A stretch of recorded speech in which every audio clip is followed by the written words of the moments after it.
Tumsifu Yesu Kristo, mwanafamilia wa Radio Maria Tanzania. Salamu kutoka hapa Jimbo Kuu Katoliki la Tabora, ambapo leo tumefunga safari kuja kuonana na Mwadhama Protas Kardinali Rugambwa, Askofu Mkuu wa Jimbo Kuu Katoliki la Tabora. Tumekuja kuzungumzia kuhusiana na uchaguzi wa Papa mpya Leo wa 14, lakini pia mapokeo ya taarifa ya aliyekuwa kiongozi wa Kanisa Katoliki duniani hayati Papa Francis. Mimi ni Eric Pascal Jr. nikiwa naye Mary Njuguma. Tunakusii uwe nasi hadi pale tamati. Kardinali, unajisikiaje baada ya uchaguzi wa Papa mpya Leo wa 14 katika uchaguzi huu wa Papa mwaka 2025? Asante Eriki, kwanza kwa kufika hapa ili tuweze kuongea machache ya kuhusiana na yaliyojiri huko Roma. Ndio. Tangu baada ya kifo cha Papa Francisco, alafu baada tulivyoingia kwenye hiyo shughuli ambayo ilikuwa mbele yetu ya kumchagua Papa mpya. Mimi baada ya kazi hiyo kuisha, niseme tu kwamba nilibaki kwanza namkumbuka huyo Baba Mtakatifu aliondoka, alafu baadaye ikaja hilo la furaha. Ndio. Huzuni ilikuwepo ndio, lakini furaha ikaja kwamba sasa kanisa letu Katoliki tumempata tena kiongozi huyo katika nafsi ya Papa Leo wa 14. Ndio. Ni furaha kubwa ambayo nilipata nasi. Ni furaha kwa sababu ni kitu ambacho hakikuchukua muda mrefu. Ndio. Kwa sababu inawezekana mmoja angelifikiri kwamba ndivyo ilivyokuwa kwa wengine, na hasa hao watu ambao wanakuja na mahesabu yao. Ndio. Wakaanza kusema mengi tulikuwa tunayasikia hata sisi, na kabla hatujaanza kazi yenyewe hiyo. Kumbe ilipotokea kwamba basi amepatikana Papa kwa muda mfupi, kwangu mimi binafsi ilikuwa ni furaha kubwa, na kwa vyote nilikuwa najua na kuna kazi huku nyumbani. Ndio. Na ndio tumalize alafu nirudi kwa ajili ya hicho ambacho naona nyinyi kimewaleta sasa, cha kuja kumweka wakfu huyo askofu msaidizi wetu Josephat Bududu. Asante sana baba. Unaweza kutueleza ulivyokuwa ukimfahamu Mwadhama Robert Kardinal Prevost? Tunakuja katika swala hilo hasa tukiangazia kwamba Januari 2023 aliyekuwa kiongozi wa Kanisa Katoliki duniani hayati Papa Francisco alimteua kuwa kiongozi wa dikasteri ya maaskofu. Baadaye mwezi Julai mwaka 2023 wewe pamoja na yeye mlikuwa miongoni mwa wale makardinali 21. Mwezi wa 9 mkapewa hadhi hile. Unaweza kutueleza namna ulivyokuwa unamfahamu kabla hajawa kiongozi wa Kanisa Katoliki duniani? Kwa kweli huyu ambaye sasa ni Baba Mtakatifu Papa Leo wa 14 alipofika pale Roma mwaka 2023 hiyo Januari. Ndio. Na mimi ndio nilikuwa nakaribia kumaliza muda wangu kukaa huko Roma. Kumbe yeye ameingia Januari, alafu mimi nimeteuliwa kuja kuwa askofu mwandamizi, askofu mkuu mwandamizi wa Jimbo Kuu la Tabora mwaka huo wa 23, na ilikuwa ni mwezi wa 4 tarehe 13. Kumbe ni muda mfupi kwa kweli. Ameteuliwa, tuseme alipoteuliwa hatukukutana kwenye mikutano yote ambayo kawaida ilikuwa inatokea, tunakutana hizo idara mbalimbali zinazokuwa pale Vatican, lakini sikupata nafasi ya kukutana naye kikazi pale, ingawa nilimfahamu katika maana hiyo kwamba amekuja huyo mkuu mpya ambaye tunaoita ni prefect, mkuu mpya wa idara hii ya maaskofu, kwa jina hilo yeye Kardinali Prevost, lakini kwamba nilikuwa nimeshakaa naye tukafanya naye kazi nikamfahamu. Kwa kweli niwe wazi, sikuwa namfahamu mimi. Ndio. Alafu ilipofika sasa hiyo ya mwaka huo baada ya kuondoka, kwa sababu nimetoka kule ilikuwa ni tarehe 18, nakumbuka tarehe 18 mwezi wa 6. Nikaja kupokelewa hapa tarehe hiyo ya 24. Na basi nikakaa kidogo, baada ndio wakaja kutangaza sasa wale watakao kuja kuwa makardinali mwaka huo, na yeye akiwemo na mimi nikiwemo. Basi kumekuja kukutana sasa kwenye consistory hiyo kama inavyoitwa ya baba iliyoitishwa na Baba Mtakatifu Francisco, na hapo ndo tukaja wote kuwekwa katika jopo hilo la makardinali yake. Na nakumbuka alikuwa na kazi ya kufanya yeye, kwa vile alikuwa yuko hapo kwenye idara hizo Ndiyo. za Vatican, ndiye aliyetoa neno la shukrani kwa Baba Mtakatifu kwa kututeua, alafu baadaye ndiye akawa ametuingiza katika jopo hilo la makardinali. Yeye alifanya kitu hicho, kwa hiyo nilikuwa namfahamu. Lakini kuna kitu kimoja ambacho alikifanya wakati wametangaza sasa kuwa makardinali, yeye mwenyewe aliniandikia barua fupi akinipongeza kwa kuteuliwa kuwa kardinali. Na mimi nakumbuka nilimjibu na nikimpongeza vile vile, na tukawa tumekubaliana kwamba basi tukienda Roma katika shughuli yenyewe, katika ibada yenyewe hii ya kutuweka katika ukardinali, basi tutakutana. Na kweli tulikutana, tukawa tumefurahi pamoja, tukasalimiana. Ndivyo nilivyomfahamu huyo aliyekuwa Kardinali Prevost wakati ule. Umeshiriki takribani mikutano 12 ya mabaraza ya makardinali kabla ya kuanza kwa uchaguzi wa Papa mwaka wa 2025. Ndio. Ulijisikia kushiriki vikao hivi pamoja na makardinali wenzako kutoka katika maeneo mbalimbali? Kwanza niseme wazi, ule uwepo au ushiriki wangu nafikiri itakuwa ni hivi hata kwa wengine kwenye vikao hivyo, wakati tunasubiri kwanza mazishi ya Baba Mtakatifu Francisco, alafu baada ya mazishi, kwa sababu vikao viliendelea. Niseme cha kwanza ambacho kilinifurahisha ni kufahamiana na hao makardinali wengine. Sasa makardinali ambao walitegemea kwa wote, sio wote ambao waliweza kufika pale, lakini namba yetu wote kwa ujumla mpaka sasa kwa mwaka huu tulipokuwa tumeenda kwenye shughuli zenyewe hizi ni 252. Lakini basi ambao wangeingia kwenye conclave hao au kwenye chumba cha kufungwa huko ndani kwa ufunguo, wanasema ngaje sio ufunguo, sasa waweke ufunguo lakini inafungwa vizuri, ya walikuwa ni hao ambao waliingia 133. Walikuwa wanategemea wengine 135, lakini wawili wakawa hawapo. Sasa ile kukutana ilinifurahisha sana mimi, kwa sababu wengine makardinali wengi nilikuwa nawafahamu, kwa sababu kwa muda ndio ukaa pale Roma. Na tulipokuwa tunakutana nao, kwa mfano wanapokuja kwenye ad limina au matembezi haya kuja kukutana na Baba Mtakatifu, kwenda kutembelea makanisa makuu hayo ya Roma, kwenda kutembelea hizo idara nyingine, nilipata bahati ya kuwafahamu wengine wakiwa bado maaskofu, alafu baadaye wengine walipokuwa makardinali tulikuwa tunafahamu, lakini si wengi. Kumbe hii ya juzi ilikuwa ni muda, ni fursa nzuri kabisa. Tulikuwa tunakutana, sababu mnapokuwa nje ya mikutano hiyo mnapata nafasi ya kuongea, alafu mnapokuwa tamle mle ndani wanapokuwa naongea na huo, kama ukiongea basi unaofahamu.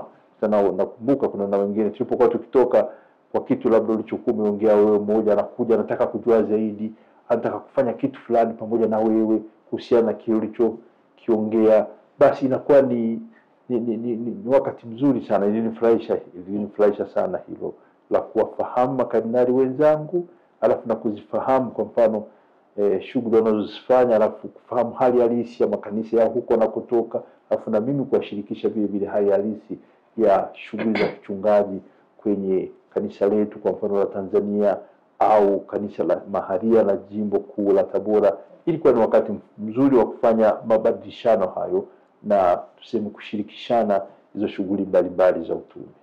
Asante sana baba. Ushiriki wa makardinali 18 kutoka barani Afrika ina maana gani katika ukuaji wa kiimani wa kanisa la Afrika kwa ujumla? Kule kushiriki kwa hao makardinali ambao walipaswa kwa kweli wao 18, ingawaje hawakufika wote wale wa kupiga kula, lakini kitu ambacho kilikuwa kinatufurahisha vile vile kweli, na hicho Baba Mtakatifu Francisco alikuwa wazi katika hilo, alipenda sana.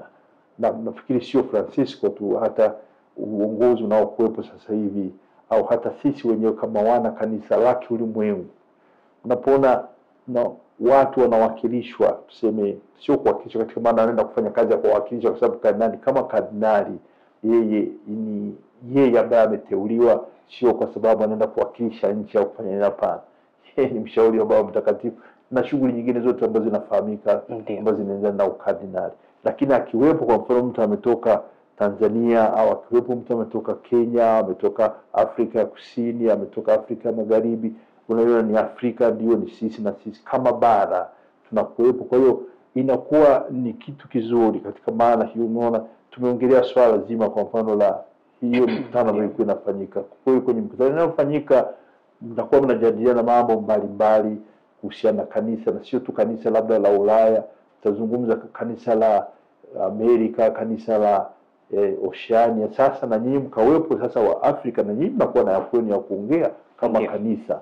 Kwa hiyo unaiona ni faida kubwa sana, na inatufanya sisi tufurahi kwamba na sisi angalau hivyo ambavyo wenzetu na wao wanafikiria au wenzetu wanafanya kazi kutoka kwenye maeneo yao, na sisi kwetu vile vile tunaweza tukawashirikisha, na sisi vile vile tunaweza kusema ni vitu gani, na tukapata vile vile hata labda mawazo na tuseme hata mapendekezo fulani ambayo kule anaweza kuwa anafanya kazi vizuri na kwetu vile vile anafanya kazi vizuri. Kwa hiyo ni mwakilishi au tuseme ni uwepo wa mtu kutoka maeneo yetu ambao unakuwa una faida vile vile kwa kanisa letu kubwa la bara la Afrika, kama inavyokuwa kwao vile vile wale wanaokuwa wametoka Amerika au wametoka Ulaya na kwingineko wanakokuwa wametoka. Baba Kardinali, ni kwa mara ya kwanza umeshiriki uchaguzi wa Papa. Ni kitu gani umejifunza? Unaweza kutushirikisha japo kwa ufupi jambo ulilojifunza na uzoefu mpya uliopata kutokana na uchaguzi wa Papa mwaka 2025? Kwanza kabisa mimi hata kabla sijaenda huko baada ya kifo cha Baba Mtakatifu Francisco, nilichojifunza ni hicho kwamba unapaswa uwe tayari. Ndio. Naona kwa mfano Baba Mtakatifu alifariki tarehe 21 ndio Jumatatu ya Pasaka. Mimi nilikuwa nimeenda kuongoza ibada kwenye gereza letu la Uyui hapa Tabora. Ndio. Basi tulikuwa tunaanza saa 3 kamili, na kule kama mnavyokumbuka ilikuwa ni asubuhi ya saa 1 na kitu ya kule, hapo saa 2 na kitu alipoaga dunia. Sasa sisi huku tulikuwa kwenye ibada ya misa. Mimi sikujua, nimetoka kwenye ibada ya misa naenda kumsalimia Baba Askofu Mkuu mstaafu Paulo Ruzoka. Ndiye aliniambia, kwanza nilishangaa nafika kwake nikamwona kama amebadilika kidogo, nikachanga, baba vipi, kuna kitu gani huko? Akasema umeshapata habari. Nikasema habari gani tena? Basi ndiye akaniambia kwamba Baba Mtakatifu Francisco ameaga dunia. Ndio. Kwa wote kama kardinali najua mimi anapoaga dunia Baba Mtakatifu, basi makardinali mara moja wanapaswa kujiandaa kuondoka kwenda Roma. Kumbe hicho ndio ndio kusema hicho cha kwanza nilichojifunza katika kushiriki kwangu katika mchakato mzima huu wa mazishi, afu baadaye kwenye mchakato mzima wa kumpata Papa mpya, ni kwa utayari kwamba wakati wote unapaswa kuwa tayari. Kwa sababu ilibidi mara baada ya kupata taarifa hizo, siku hiyo tukaanza kufanya mpango sasa wa safari, na kwa wote cha kwanza nenda kutizama kwenye mawasiliano ili watawasiliana na mimi, kwa sababu kuna njia ambazo tunazitumia. Mara moja mnapata habari nyinyi kama kardinali au tuseme jopo zima la makardinali, nikakuta tayari taarifa za kuaminika, sio tena zile nyingine za mitandaoni za kuaminika zimenifikia, na hito mara moja niondoke niende Roma. Na kweli kesho yake tarehe 22 kabili kwa ni bahati Jumanne sisi hapa kama mnavyofahamu kwa Tabora ndege zetu za kwenda Dar es Salaam mara 3 kwa wiki. Ilikuwa ni bahati, imetokea Jumatatu, Jumanne tuna ndege kumekana nimeondoka, na siku hiyo Jumanne nikaunganisha kwenda Roma. Kesho yake Jumatano nilikuwa nimeshafika. Kumbe ule utayari. Alafu kitu kingine ambacho nimejifunza ni mtu kuwa tayari na wewe kuwa wazi. Kwa sababu mtakuja kuwa na mambo mengi ya kujadiliana pale katika maana ya kuliona kanisa lenu linavyokuwa, au mnategemea kanisa hilo liweje kesho kutwa. Kwa hiyo uwe tayari kujifunua, kuwa wazi na kuwa tayari kushirikiana wenzako katika kuchangia na katika kuliona kanisa lako, ili kwamba sasa wewe ni mmoja wapo hawa ambao wanapaswa walinde yale ambayo inabidi kweli yalijenge hilo kanisa kama ilivyokuwa tangu zamani. Ni utaratibu, ni mapokezi ya kutoka kwa mitume ambao ndio tunajua ni msingi kabisa. Kumbe hilo na lenyewe nimekuwa wazi, alafu kuwa tayari kuja kushirikiana, kuongea na wenzako, kujifunua na kutembea pamoja na wenzako. Hiyo safari ya kisinodi ya kanisa la kisinodi ambayo tunaambiwa na tunasisitiza kitu hicho, kumekuwa tayari kufanya kwa pamoja, na nashukuru sana, furahi kwamba Baba Mtakatifu tayari anazidi kuendelea kusisitiza hilo. Ndio. Na umoja, ushiriki, mtendea mwenzako haki ya kutendewa haki, vitu na ukweli, ndio hiyo kujifunua wazi. Yote tunayafanya si kwa sababu nyingine, ni kwa sababu tu ya utukufu wa Mungu, pamoja na kukua na kuendelea na kwa faida ya kanisa letu hilo ambalo tunalitumikia. Baba, ninakushukuru sana kwa nafasi uliyotupatia. Una neno lolote ambalo ungependa kusema ambalo sijakuuliza ama la kuambia waamini? La kusema ni hilo kwamba sasa hivi tulikuwa naye kwanza Baba Mtakatifu Francisco ambaye alifanya mengi na yeye kwa muda wake wa miaka 12, na mimi ambaye kweli nilifanya kazi naye, tulikuwa tunakutana tunajadiliana mambo mbalimbali ambayo ilikuwa ni ya idara yangu nilikuwa nafanyia kazi. Ili ni umma tangu alipougua na baadaye akawa ameondoka, alafu baadaye ndiye akaingia sasa huyu Baba Mtakatifu Leo wa 14. Kwa waamini mimi ningesema kwamba tuwe tayari sasa, na yeye ametuomba kitu hicho. Kumbuka nipo mwaga tarehe 10 mwezi huu, ikiwa ni Jumamosi, tulipokuwa na mkutano naye, mkutano wa kwanza kabisa ambao aliofanya yeye, amefanya na sisi makardinali ambao walimchagua, walikuwa kwenye chumba hicho alikochaguliwa. Alisisitiza kabisa kwamba nawaomba nyinyi kwanza kama viongozi wa karibu kabisa, washiriki wa karibu katika utume huu ambao na kufanya, tuwe na umoja. Alafu akatuomba vile vile tuwaombe na wengine washirikiane kwa pamoja katika kuifanya hii kazi ambayo na tushirikiane naye kumsaidia katika kufanya kazi hiyo, kwa sababu yeye peke yake hawezi akafanya kazi hiyo peke yake, anahitaji vile vile kufanya na wengine. Kwa hiyo inanivuta hata mimi kuwaeleza na kuambia kama tunavyosisitiza hata katika majimbo yetu, askofu kama askofu yeye peke yake hawezi kufanya chochote kama hana hao washiriki wenzake ambao inabidi wafanye naye kazi hiyo ambayo anakuwa anaifanya kama kiongozi kwa wote ambaye amepewa kazi hiyo, lakini ataifanya pamoja na wenzake. Na ndugu zangu, ni waombe tushirikiane, waamini wote, hata wengine wote wenye mapenzi mema, kusudi tuweze kuwa naye Baba huyu mtakatifu katika kazi yake ya kuongoza kanisa la ulimwengu, na hivyo shughuli zake ziweze kufanikiwa.